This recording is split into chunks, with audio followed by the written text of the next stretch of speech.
Subscribe now and press the bell icon. Never miss an update.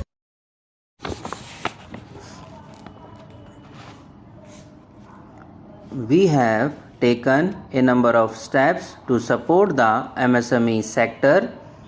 In this budget, I have provided rupees 15,700 crores to this sector, more than double of this year's budget's estimates.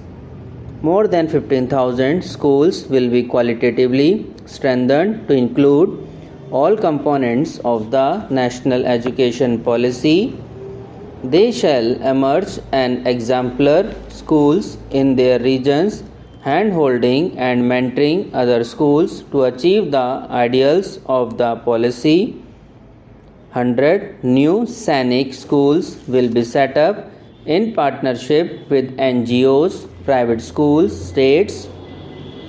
In budget 2019-20, I had mentioned about the setting up of Higher Education Commission of India. We would be introducing legislation this year to implement the same.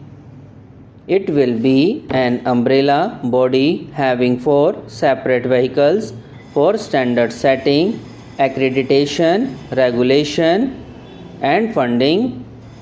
Many of our cities have various research institutions, universities, and colleges supported by the Government of India. Hyderabad, for example, has about 40 such major institutions. In 9 such cities, we will create formal umbrella structures so that these institutions can have better synergy while also retaining their internal autonomy. A GLUE grant will be set aside for this purpose. For accessible higher education in Ladakh, I propose to set up a central university in Leh. We have set ourselves a target of establishing 750 Eklavya model residential schools in our tribal areas. I propose to increase the unit cost of each such school from rupees 20 crores to rupees 38 crores and for hilly and difficult areas to rupees 48 crores. This would help in creating robust infrastructure facilities for our tribal students. We have revamped the post-matric scholarship scheme for the welfare of scheduled caste. I have also announced the central assistance in this regard.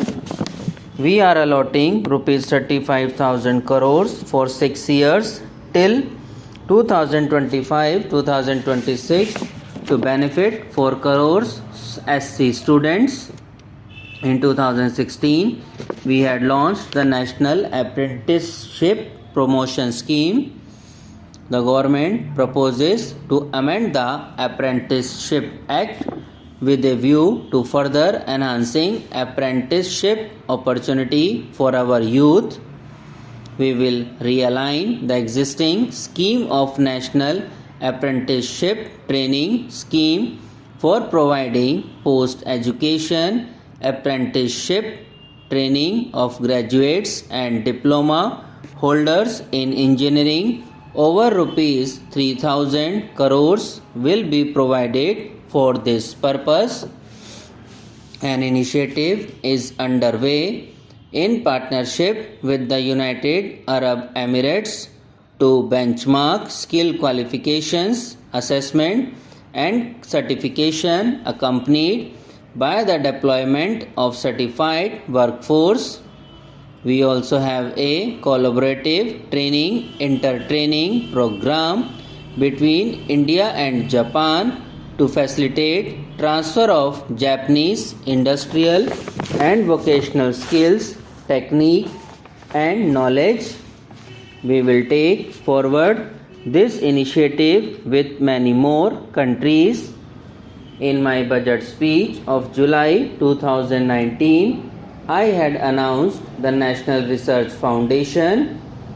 We have now worked out the modalities and the NRF outlay will be of rupees 50,000 crores over 5 years.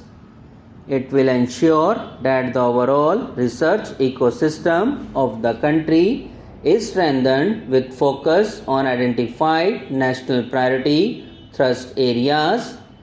There has been a manifold increase in digital payments in the recent past. To give a further boost to digital transactions, I earmark rupees 1500 crores for a proposed scheme that will provide financial incentive to promote digital modes of payment. We will undertake a new initiative, National Language Translation Mission. This will enable the wealth of governance and policy related knowledge on the internet being made available in major Indian languages. The New Space India Limited, a PSU under the Department of Space, will execute the PSLV launch carrying the Amazonia satellite from Brazil along with a few smaller Indian satellites as part of the Gaganyaan mission. Activities for Indian astronauts are being trained on generic space flight aspects in Russia. The first unmanned launch is slated for December 2021. Our oceans are a storehouse of living and non-living resources.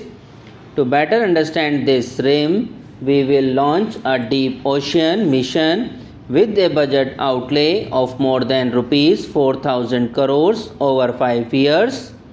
This mission will cover deep ocean survey, exploration and projects for the conservation of deep sea biodiversity.